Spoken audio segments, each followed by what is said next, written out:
靖國神社代表的是什麼？裡面有14位甲級戰犯。小泉純一郎到了靖國神社的參拜，韓國當天就召集了在韓國的日本的武官，表達強烈的抗議。我個人認為，這已經開啟了一個東亞動盪的開始。8月13號的時候，普丁到了南千島群島，高市發表絕對不可以接受戰爭之後的土地，你還要回來。然後呢，北韓也在對高市軍事化強加批判。現在日韓之間，我看也走不下去，中日之間更嚴重。好，今天的火線話題有關於中日韓的這個恩怨呢，我們先來看到3個火線話題，等一下請來賓來特別讓我們做解析。首先第一個，日本這一次都惹怒了大陸跟南韓，為什麼偏偏要選在8月15號去踩靖國紅線呢？高市早苗難道是故意向北京還有首爾來示威，甚至準備是連戰敗國的包袱他都打算要把它甩掉嗎？這是第一件事情。第二個，靖國神社的戰火一旦點燃之後，南韓立刻翻出了一個親日派的舊賬，李在明更說了，接下來要重啟財產的追繳針對這一些親日的人。而日本參拜為何瞬間引爆南韓的百年殖民傷口呢？這是第二個問題。第三件事情，不管是這個韓國、中國大陸也同步做了反制。習近平選在同一天，現在拉近了南韓總統李在明。解放軍另外一方面在軍事上，在黃海跟渤海這邊亮劍，正式的要把南韓一步步的拉近推向中國，而日本則是把南韓推向中國嗎？今天就這些議題，我們都會一次來做解讀。日本這一次真的是踩在了中國大陸跟南韓最敏感的歷史紅線，一次可以說是踩到底。就在8月15號這一天，日本戰敗81週年，日本防長帶着他的3位閣員走進了靖國神社來做參拜。而雖然說我們看到高市早苗沒有親自現身，但是被發現仍然在遠處進行搖拜，並且透過自民黨的幹事長來繼續的奉納他的這個祭祀費用等等哦。那針對此，我們看到南韓方面、中國大陸方面先是立刻提出了嚴正的交涉，南韓則是批評日本領導人的行動非常的不符合時宜。但為什麼中國大陸跟南韓這一次的這個反應會如此的大呢？我们來稍微回顧一下歷史。當時在這個靖國神社裡面，我們都知道裡面是供奉了250萬名的日本戰爭死者，象徵的更是日本國內政治的旗幟。而對於中國大陸來說，代表的是當年日本侵華戰爭的一個源頭啊。而南韓則是會想到在1910年代到1945年的殖民統治時代。其實呢，在過去2013年的時候，時任首相安倍晉三也曾經過去這個靖國神社參拜，當時美國對日本表達了非常的失望等等的事件哦。所以今天節目一開始，先請教委員怎麼看？防衛大臣親自去了靖國神社，高市早苗也在遠遠的地方搖拜，甚至再送祭祀的貢品。大家也知道說，他一定會惹怒了中國大陸跟南韓，但是為什麼還是要繼續踩紅線呢？他是不是另外一方面也要準備甩開戰敗國的歷史包袱，來做全面的日本大擴軍？委員怎麼解讀？如果我們當時看到日本天皇在日本戰敗之後所公開發布的這個所謂的終戰詔書大家看一下這個內容，你就知道日本從那個時間開始，他就不承認有戰敗這件事情了，這叫做終戰而已啊，這不是戰敗那麼接下來你會發現，日本的這個極右翼的這些軍國主義的政治人物那麼在過去這麼長的一段時間裡頭，我們現在看到的是參拜靖國神社，但是事實上他們做了更嚴重的事情，他們試圖在日本的歷史上去把過去日本的這個侵略跟屠殺這個東南亞人民的這個亞洲的人民包含東南亞的國家的人民的這個歷史他希望一筆抹掉就前幾天我們看到的中國大陸的一個這個博主他跑到了靖國神社去，他看完了之後，他不是憤怒而已他是震驚跟詫異就整個靖國神社裡頭的相關的內容，幾乎把日本當時一個侵略者的角色做了一個完整的美化的動作。那麼接下來日本的下一代，日本的孩子去受這個特殊的教育，去做跟歷史完全背離的這個內容然後你到了靖國神社去學習的時候，你看到的也是經過美化的整個的這個過程。所以基本上日本現在就試圖要把過去那個噁心丟臉的侵略歷史希望徹底的把它抹掉。那麼這是日本現在這個讓大家覺得最憤怒而且不能夠接受的事情哦。那你更不用提到說，現在日本的這個極右翼的這個軍國主義的這些政治人物紛紛上台了。我們不是要反日，我們也不是反所有日本的政治人物。我說過，日本的人民並不見得都支持高市早苗，或者是這個日本右翼的這些政客軍國主義抬頭的做法，他們並不見得支持。大家看一下過去這麼長一段時間，日本的年輕人開始來抗議了，日本的地方的議會開始表達了他們的這個憂慮，跟表達了他們的反彈。所以高市早苗所代表的這個日本右翼的軍國主義的勢力，並不見得可以代表全日本哦。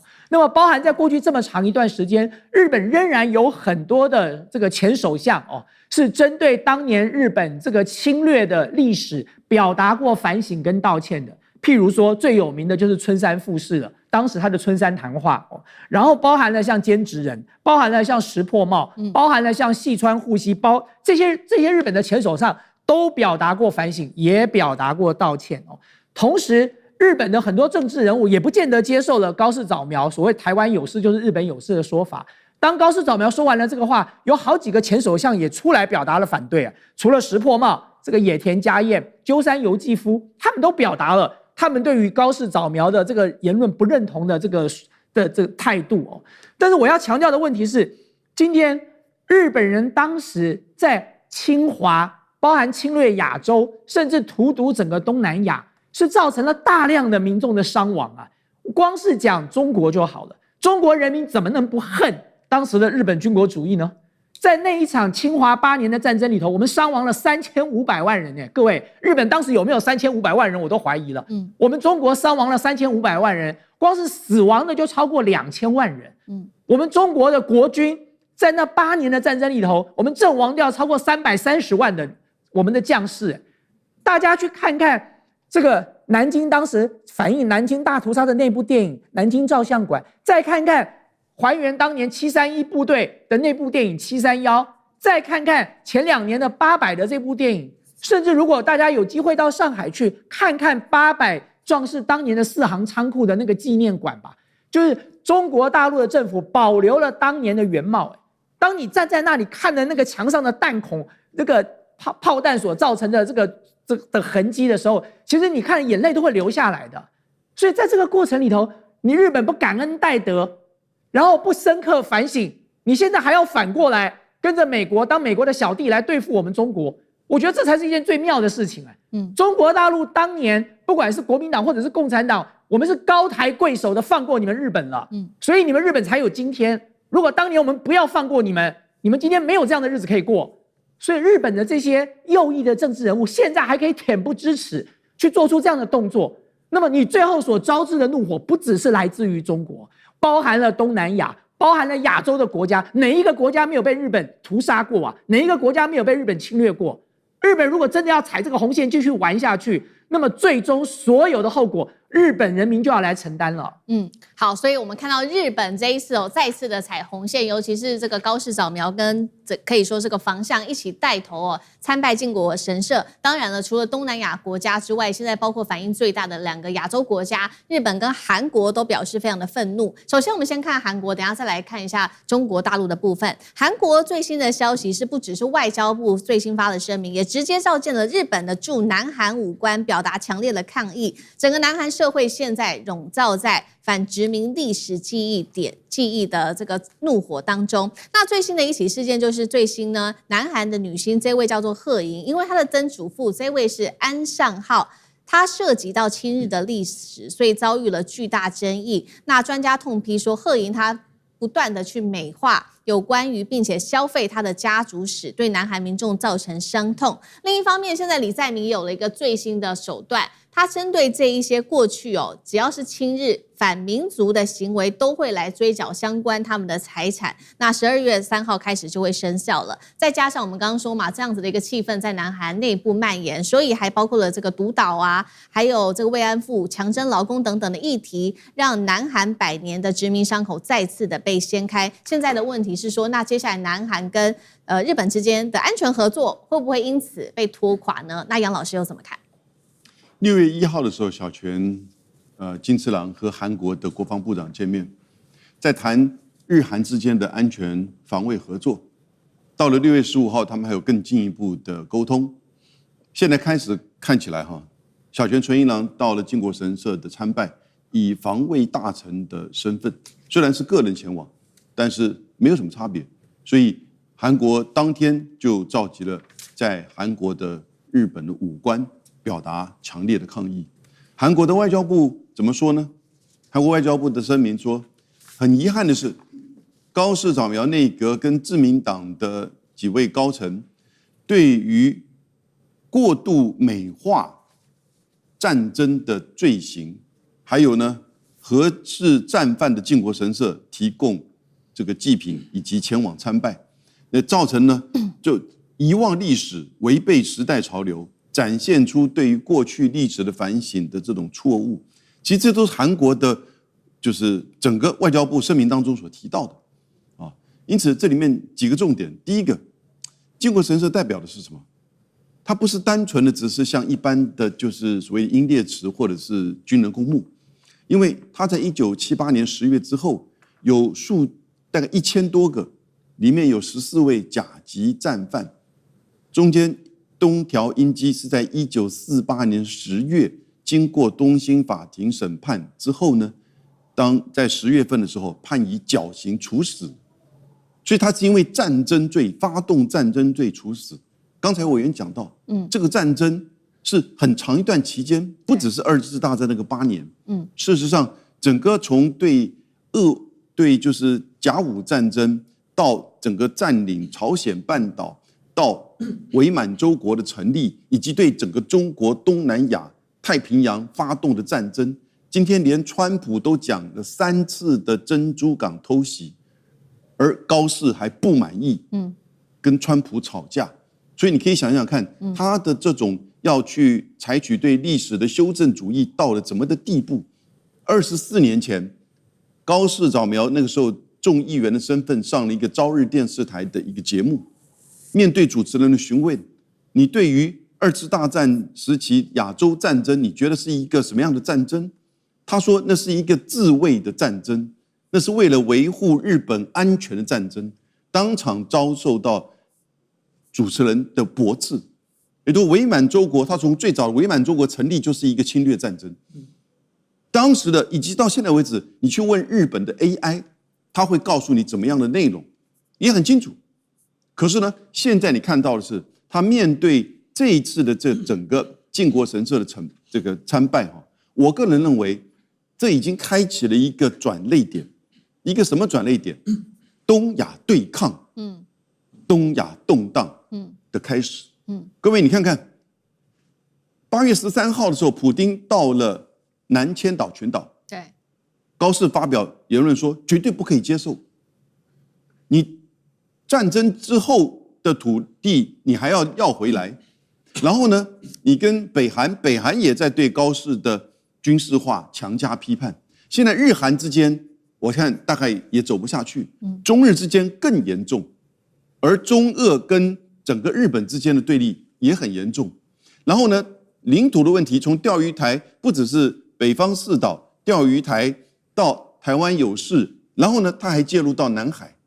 日本現在整個的改變，是代表這是一個戰略而言，對他們而言哦，只是這個靖國神社作為它一個整體的意識形態的整個表達。那尤其是因為它最近的民調不好，因為經濟不好，因為賑災形象變差，因為治理能力不行，所以他要靠這個事件再去鞏固他的支持者。接下來會不會再推非核三原則，甚至修憲？所以我覺得你現在造成的就是整個亞洲國家被迫的被你喚醒了。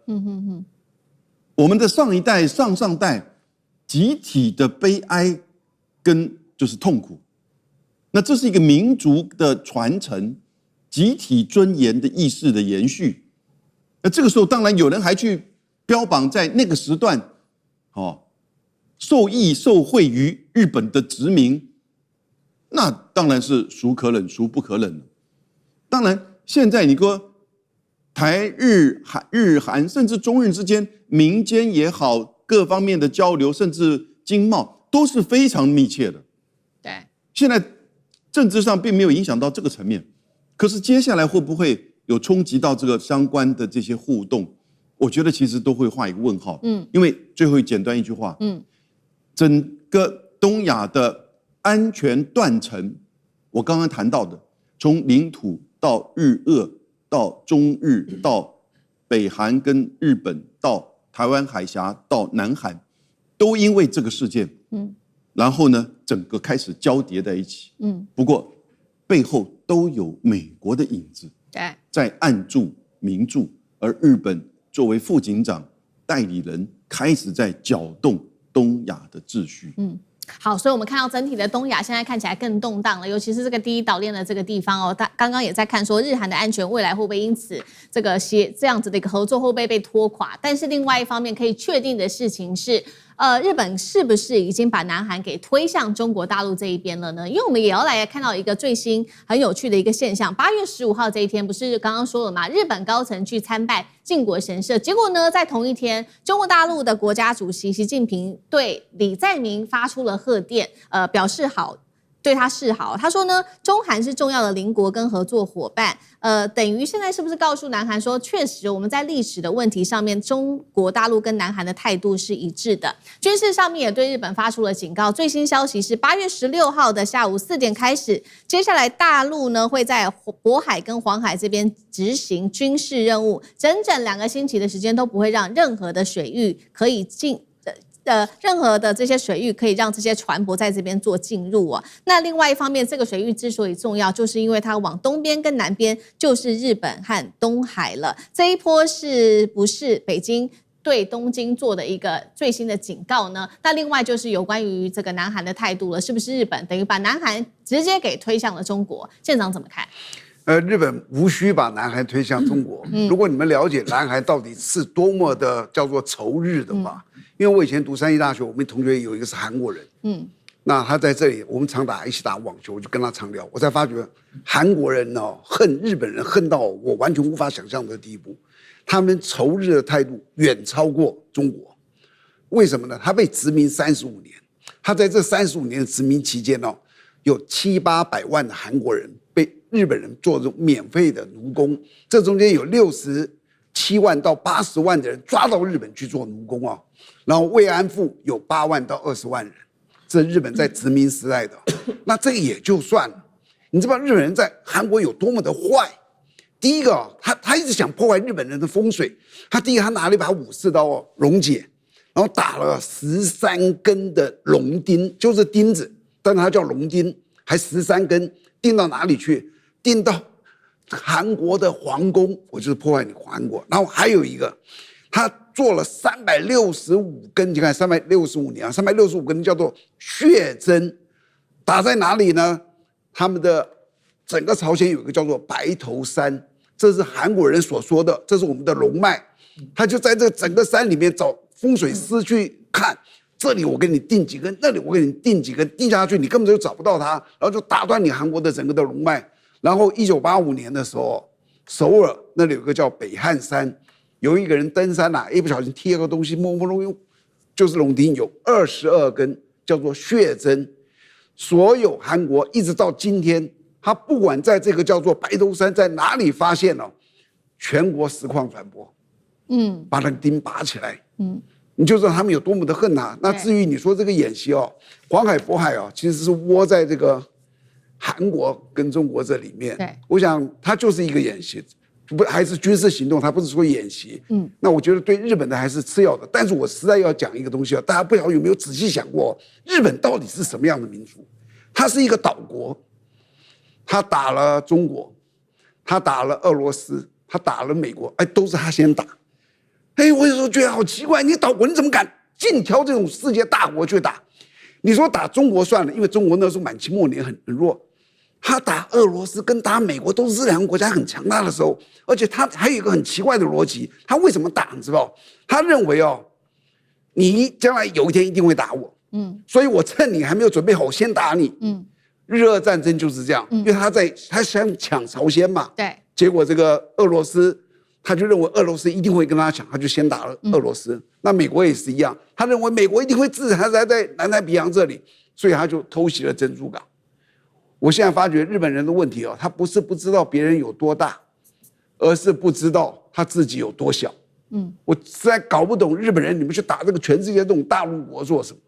禿鷹是否打垮了美日聯盟呢？因為他們要拯救日元哦，現在看起來是这個任務完全失效了。為什麼呢？我們來看到一些細節，包括了現在日本現在面臨的各種問題，像是進口成本暴漲，日企現在狂哀嚎哦。另外，東京的房地產淪為外資的獵場，高市早苗這個時候壓力也非常的大，要救民生哦，這個物資一直上漲，說要降食物稅，看起來也沒效，支持率創新低，跌至53%。好，今天我們會有深度的剖析。先來看這一場日元保衛戰，大家認為是不是踢到鐵板了？如果您認為是，留言寫1；如果您認為還不會，留言寫2。我們來一起做互動。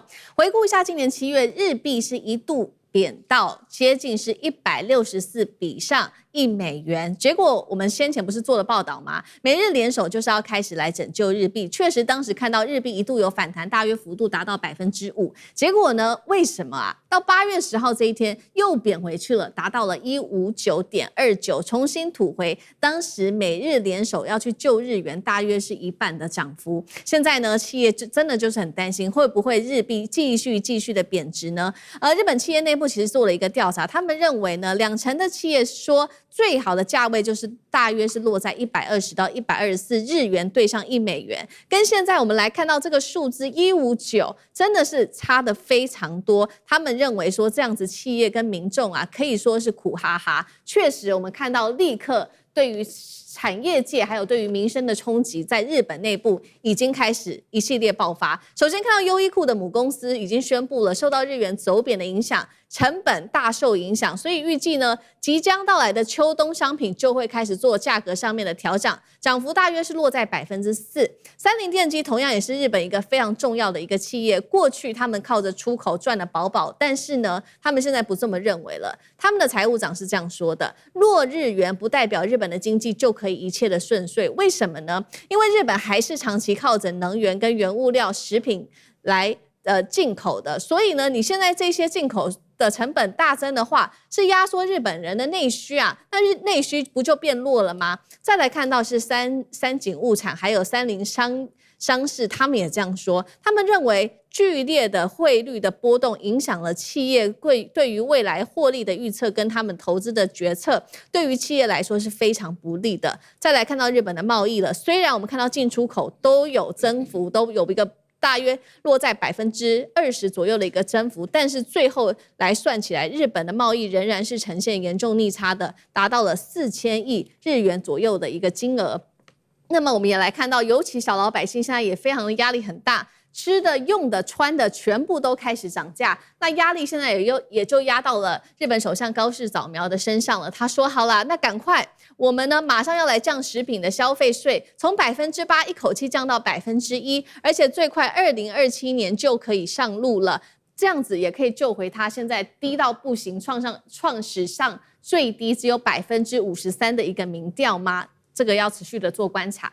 所以今天節目一開始先請教介大使怎麼看。首先是為什麼日元干預了，日美都干預了，還是守不住？接下來對於日本這個日幣不斷的貶值，對於民生的壓力，包括我們剛剛看到嘛，這個優衣庫啊，日本家庭的薪水，還有很多企業都開始抱怨，這個對他們的重擊又有多大呢？介大使怎麼看？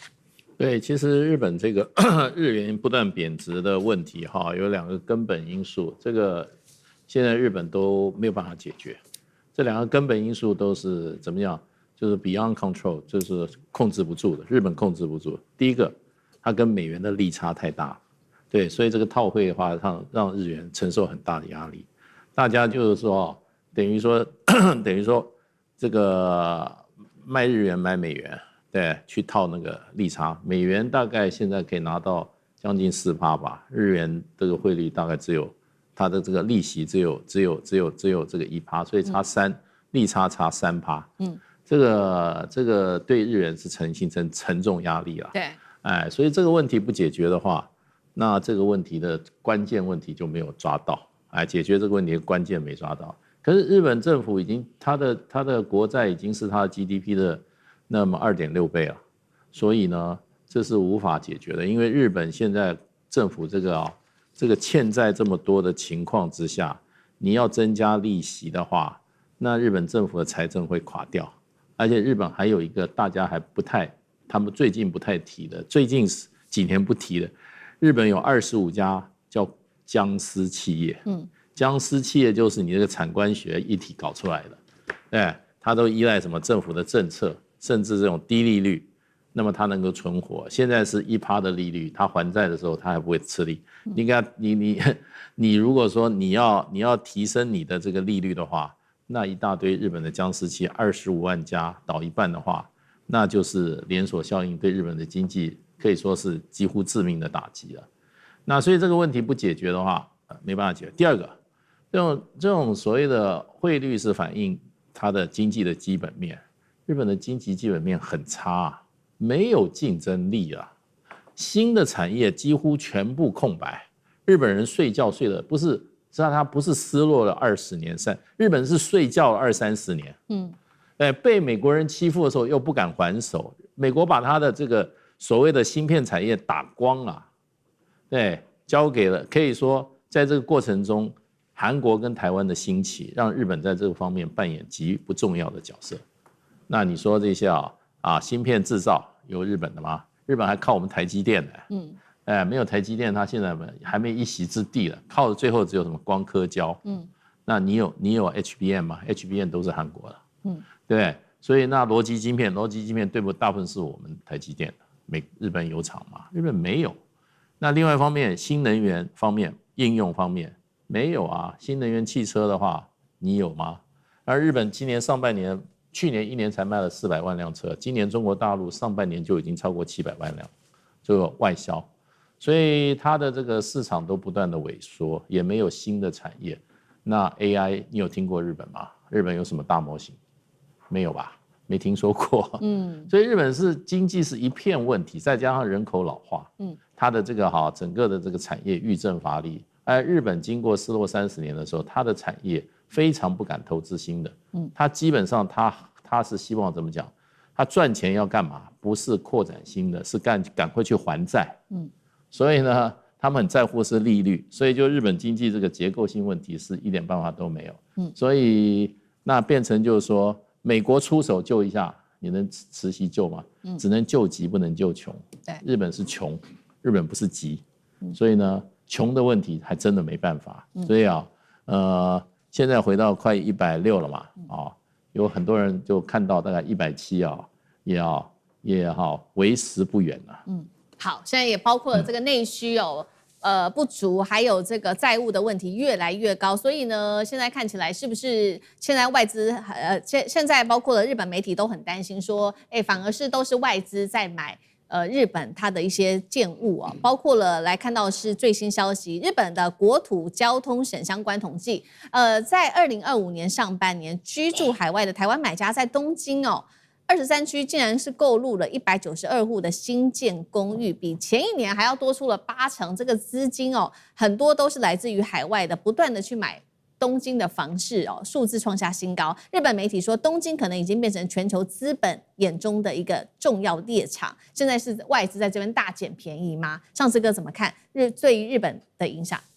好，今天主要就是日本貶值這個狀況來講，並沒有真的結構性的改變啦，所以日本的裡面的東西，如果就外幣，你拿美金，你拿台幣，你拿韓元，你拿人民幣去買，就是便宜嘛，它就是真的很便宜。那先前其實有包括統計房子，就是大概跟去年初的時候相比，大概就少了，最高可以少1/3。那日本的房子你說也是幾千萬，當中少1/3，你可能就已經省了上千萬所以其實就這麼簡單的概念。也因此，現在我們都知道，接下來可能9月、10月的時候，日本的包括觀光客到那個地方會有出境稅啊，然後你那個 duty free 的部分，以前你在美妝店裡頭就把你扣掉了，未來你就要辛辛苦苦到機場去退，有很多的麻煩。那基本上它就讓你這個外國人來覺得日元很便宜，亂消費這件事情，它還是幫你設一些門檻，然後抬高了很多的要繳日本的這些規費。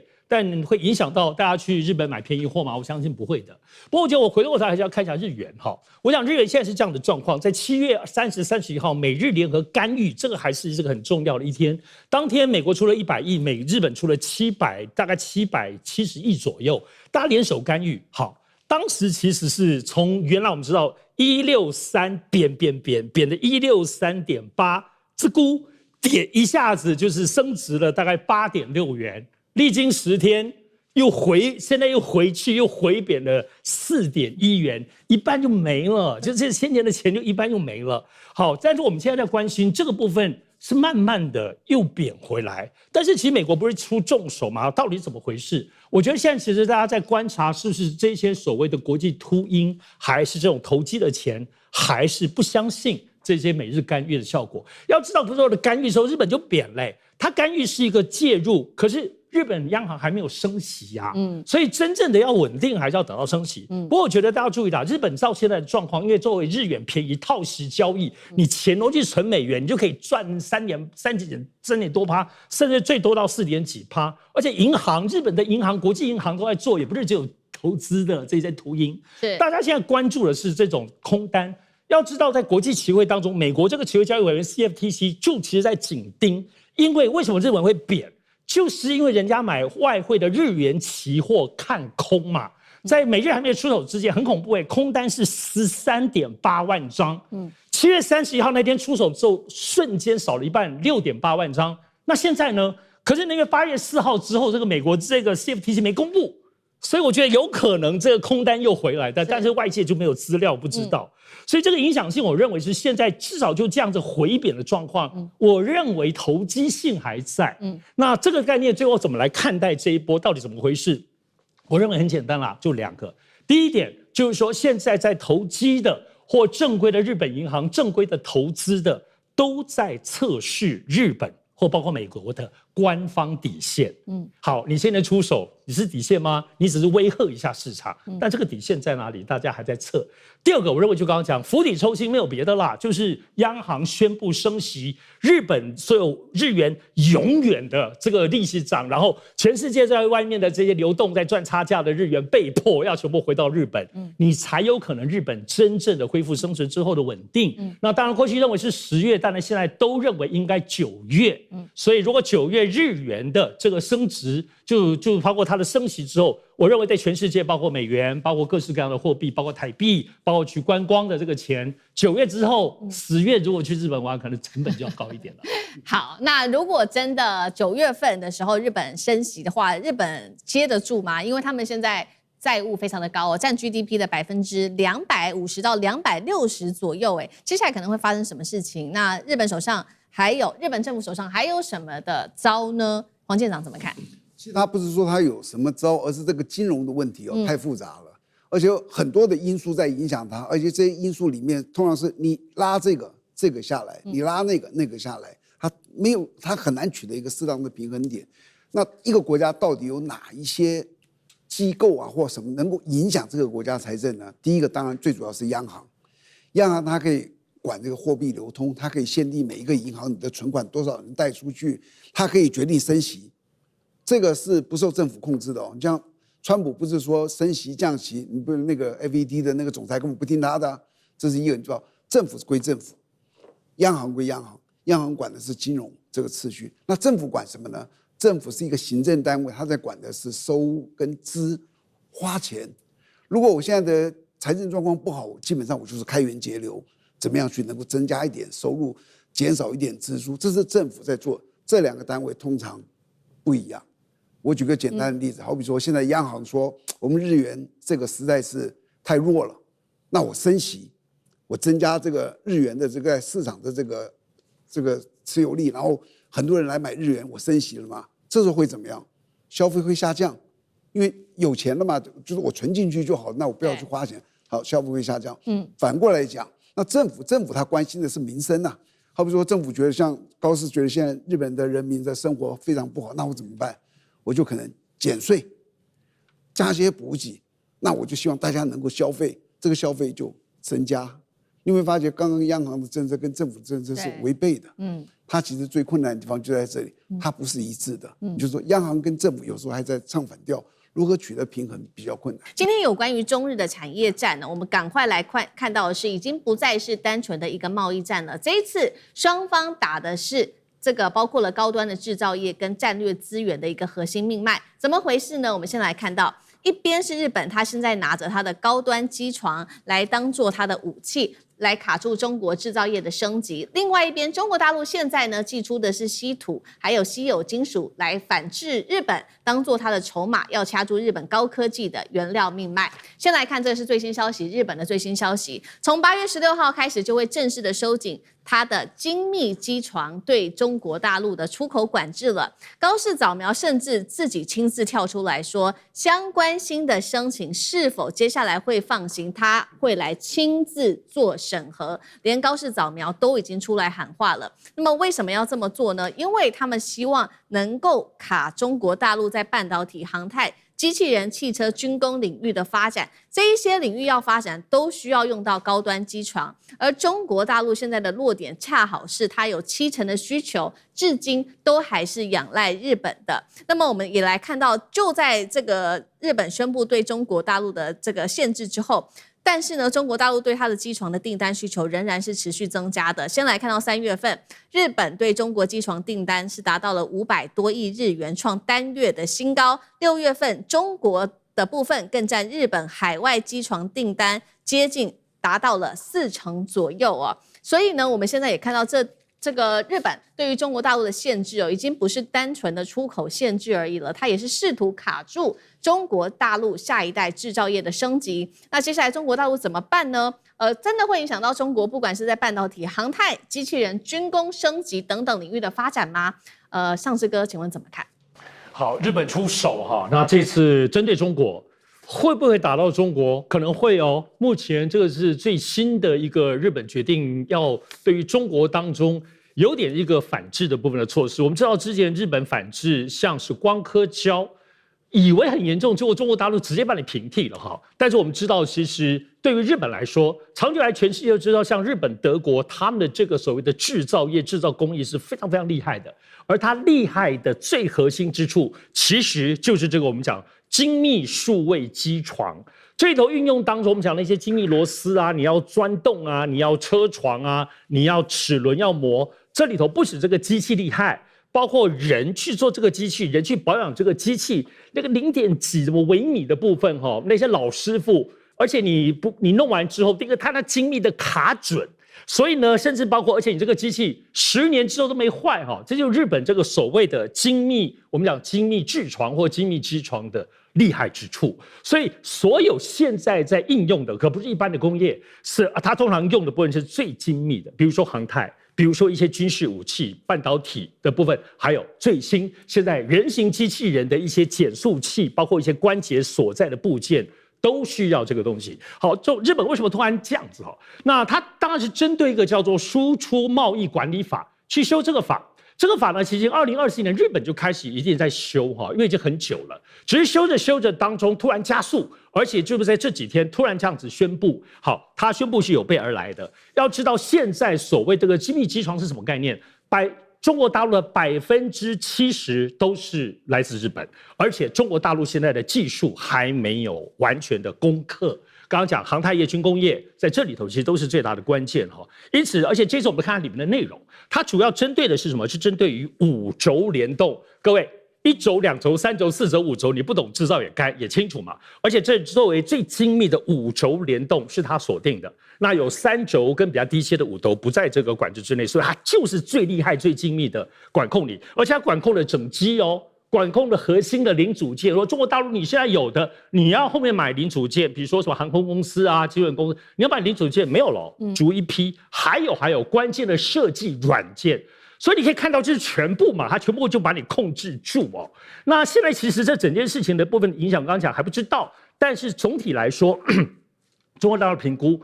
有可能會影響2-3年，要到中國大陸能夠全部攻克，有可能2-3年才可以。所以現在受過的影響，但現在整體評估，這一次到目前為止，日本的部分並不是死絕的把你切斷，它可能還是有一些漏洞。或者比如說，第一個它不是全部的禁運，你還是可以申請審批。只不過剛剛講高市早苗是都放話了哦，如果你現在最新的部分，他們現在預估中國大陸的軍工業啊、半導體的業，你是80%，大概是絕對不可能，你申請他也不會給你。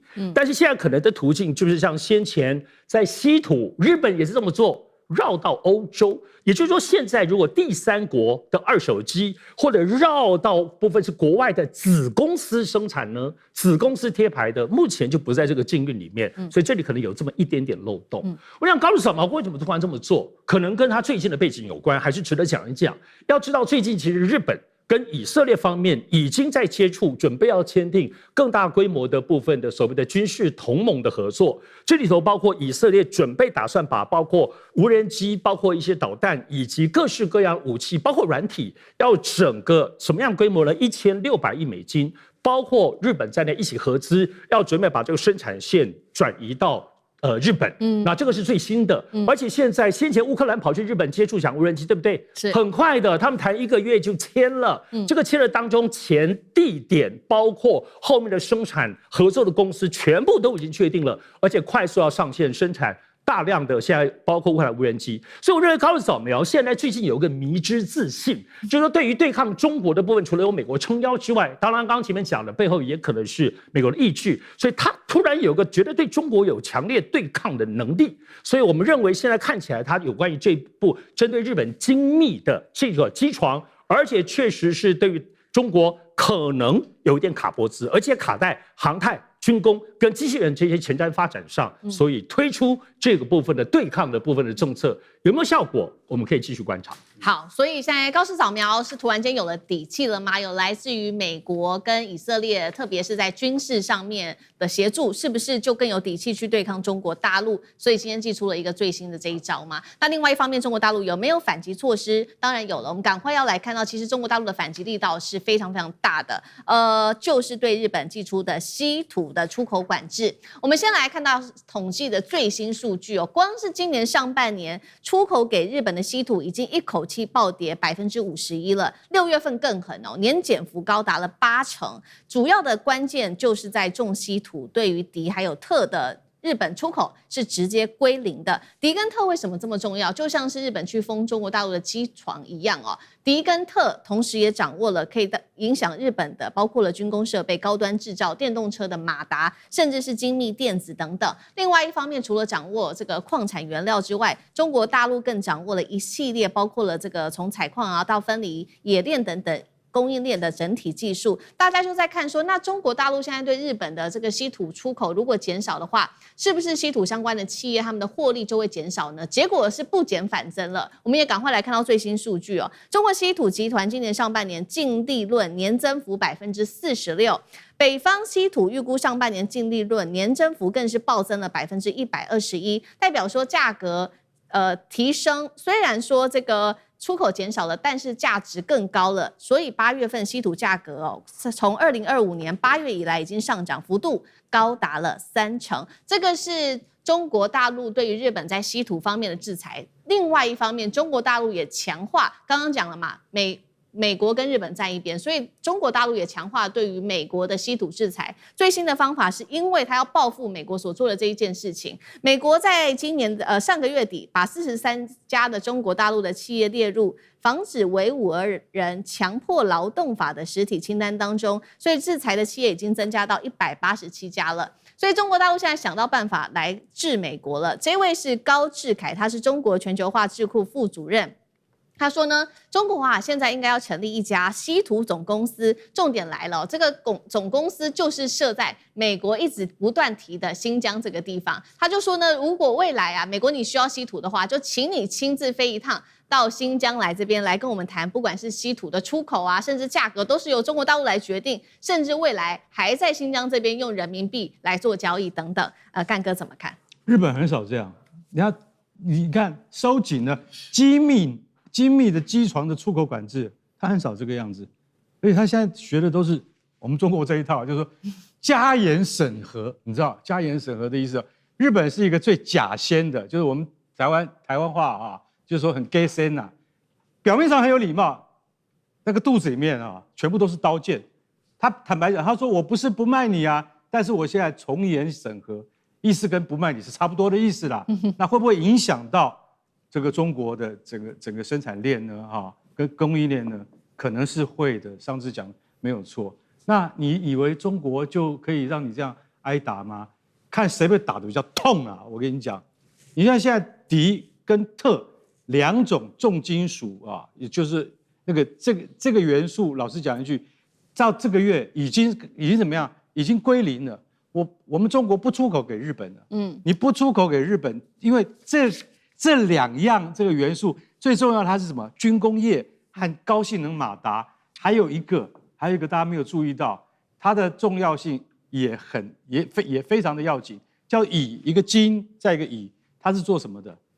癌症醫療設備要用到這個鋰啊，還有什麼？還有半導體設備也要用到鋰，所以說鋰這個東西也很重要。總共7種啊，這個重要的稀土啊，都已經被中國下令先暫時。但是坦白講一句，中國不會完全斷供。你不能完全斷供，為什麼？因為你完全斷供的話，那就代表是針對性的，你就是針對我日本的。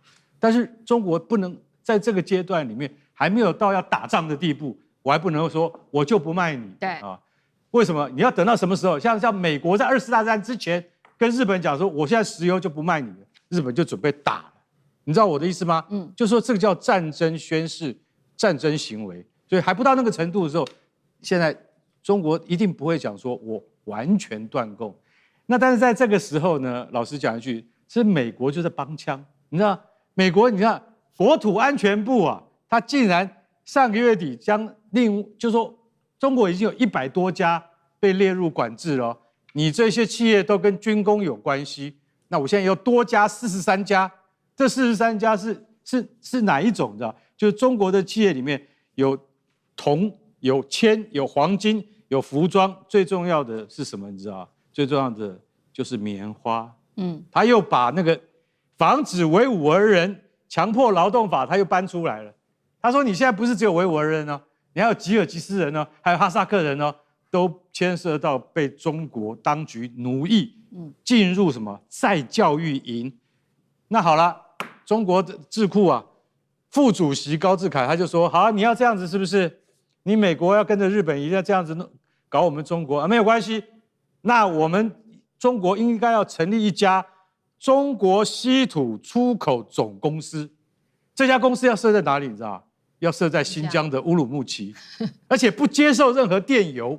也不接受任何電話，也不接受任何網絡訂購。要買稀土是吧？